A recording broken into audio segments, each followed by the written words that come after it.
Welcome to our channel. Don't forget to subscribe and press the bell icon.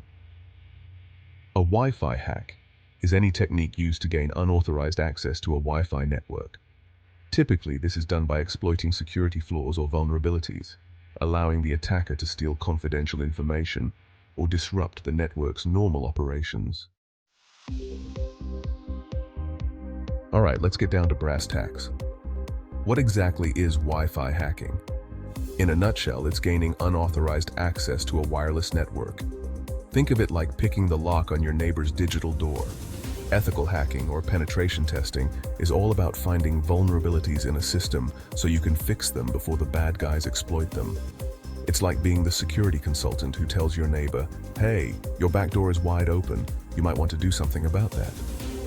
We live in a world surrounded by wireless networks. Your home Wi-Fi, your local coffee shop, even the airport lounge. Each one of these networks is a potential entry point for hackers, and they don't need to be tech wizards to do it. There are tons of tools and techniques readily available online. Some of them are surprisingly simple to use, even for someone with limited technical knowledge. The goal here isn't to scare you, but to make you aware. Knowledge is power, and by understanding the methods hackers use, you can take steps to protect yourself. Let's dive into the first method. There are various kinds of Wi-Fi hacks, and each poses a different risk to both individuals and companies. In this section, we'll review different types of Wi-Fi hacks you should know about. In a password-cracking Wi-Fi hack, the attackers can guess or crack the password to gain access to the network. This is often done using automated brute force tools or lists of credentials leaked due to a data breach. Attackers may set up a rogue access point, a fake wireless access point plugged into a legitimate Wi-Fi network, creating a bypass or backdoor.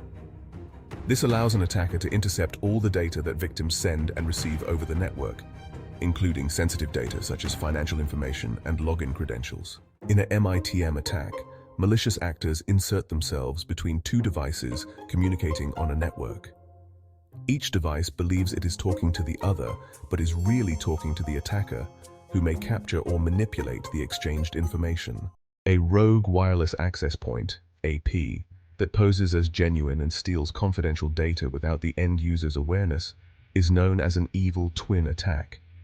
A smartphone or other internet-capable gadget, together with certain readily accessible software, may be used by an attacker to construct an evil twin quickly. Attackers place themselves near a genuine wireless network and allow their devices to identify the radio frequency and service set identification used by the real AP. Then, they broadcast their own radio signal using the same name as the official AP. The evil twin AP appears to the end user to be a hotspot with a strong signal.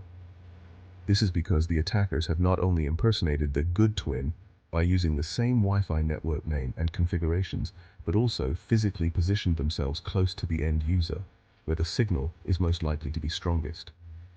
The evil twin becomes the end user's wireless AP if the powerful signal lures in the user and connects to it manually to access the internet, or if the user's computer automatically selects the fake AP due to its promiscuous mode. A packet sniffing hacking method entails gathering data packets as they pass over an unprotected computer network. Packet sniffers aim to collect sensitive data, such as private financial information, and sell it or use it in further attacks. They do this by monitoring the data packets in network traffic. A packet sniffing attack operates by keeping an eye on someone else's Wi-Fi network activity and gathering information sent to and from the internet via your network. The data that has been sniffed might contain any information that travels over the network or private information such as login passwords or financial information. Attackers can then use the information obtained via sniffing in subsequent hacking efforts.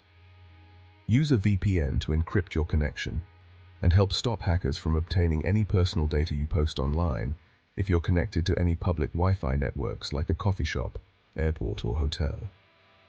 Sniffing attacks are most effective on unencrypted networks and stick to websites you are certain are secure.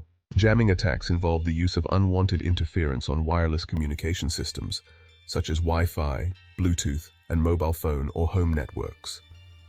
Jamming attacks can also be directed on GPS systems.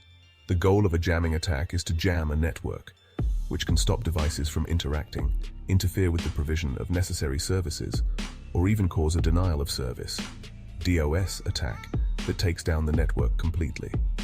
Physical devices are typically used in jamming attacks to flood a network with powerful signals and interfere with regular operations. Call spoofing is one example of a telecommunications fraud attack that fraudsters might use to capitalize on the service disruption and uncertainty it causes for callers. Jamming attacks can occur on a local or large scale. They can be employed for comparatively small goals, militarized as a strategy during a conflict, or in terrorist acts. Jamming attacks, for instance, can be used to silence Bluetooth speakers during a noisy party in the neighborhood. To put it simply, changing your MAC address is what it means to spoof. On your devices, you cannot modify the physical address. However, there are applications on a network that can allow you to do this.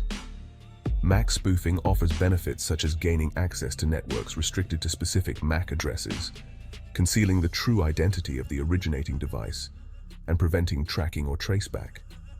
However, MAC spoofing may also be employed maliciously. Data delivered to your device may be redirected to another device, giving an attacker access to your data by imitating your MAC address. A MAC spoofing attack occurs when a hacker modifies their device's MAC address to coincide with another on a network to obtain unapproved access or initiate a man-in-the-middle attack. It can be used to conceal the identity of the attacker's equipment and get beyond network Wi-Fi security settings like MAC filtering that rely on the MAC address. So, there you have it. 8 common tricks hackers use to crack Wi-Fi passwords. Remember, this video is for educational purposes only. Always use your knowledge responsibly and ethically.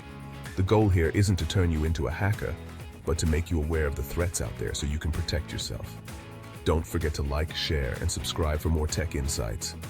Stay safe out there, and I'll catch you in the next one.